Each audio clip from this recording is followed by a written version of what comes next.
Hai teman-teman semuanya, kali ini aku mau bahas tentang pathway tipoid atau biasanya kita sebut penyakit tipes.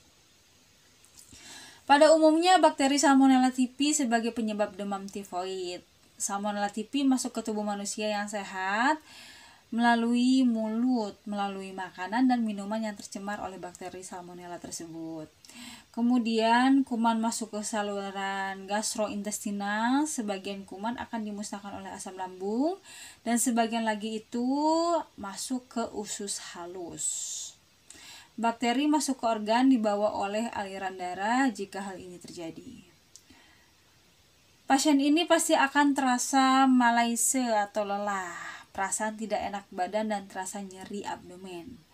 Dan jika bakteri masuk ke usus halus, usus halus pun akan berakibat terjadinya inflamasi. Kemudian bakteri masuk ke pembuluh limfe sehingga terjadi bakterimia primer. Lalu pertama-tama menyerang sistem retikuloendotelial atau RES, terutama hati dan limfa. Jika ini terjadi, maka akan terjadi infeksi pada organ hati dan limfa. Begitu juga akan masuk ke aliran darah sekunder ke organ empedu. Jika terjadi inflamasi atau masuknya bakteri pada hati, maka akan mengakibatkan pembesaran pada organ hati atau hepatomegali, yang mana akan terasa nyeri tekan pada pasien ini, sehingga diagnosa keperawatan yang akan kita angkat adalah nyeri akut.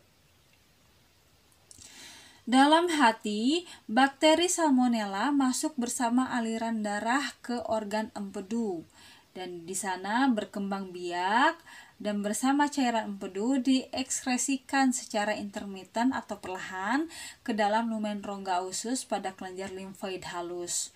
Kurang lebih separuh bakteri dikeluarkan bersama feses dan separuhnya lagi masuk ke dalam sirkulasi menembus usus. Bakteri ini akan memperbanyak diri di jaringan limfoid usus. Jika hal ini terjadi, maka akan menyebabkan pembesaran limfa dan memicu terjadinya splenomegali atau pembesaran organ limfa. Jika terjadi pembekakan pada organ limfa, maka akan memicu terjadinya penurunan mortalitas usus dan mengakibatkan penurunan peristaltik usus yang akan menyebabkan penderita tersebut konstipasi dan juga akan menyebabkan peningkatan asam lambung. Lalu, jika sampai terjadi peningkatan asam lambung, maka pasien pasti akan mengalami anoreksia atau gangguan makan dan akan merasakan mual muntah. Sehingga diagnosa keperawatan yang dapat kita angkat berkaitan dengan hal ini, diagnosa keperawatannya yaitu ketidakseimbangan nutrisi, kurang dari kebutuhan tubuh, dan resiko kekurangan cairan.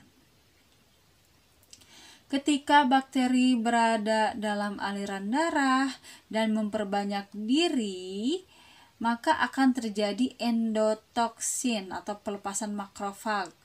Produk-produk dari makrofag inilah yang akan menjadikan nekrosis sel atau terjadinya kerusakan sel yang dapat merangsang pelepasan zat epirogen oleh leukosit.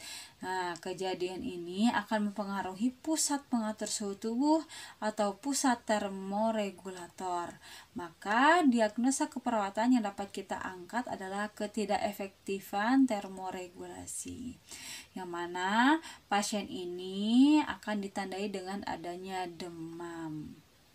Oke, sekian dari penjelasan aku tentang pathway tipoid. Jika ada kekeliruan atau kesalahan dalam pemaparan materi ini, bisa ya kalian isi kolom komentarnya. Semoga videonya bermanfaat untuk kita semua. And next kita ketemu di video pathway penyakit lainnya.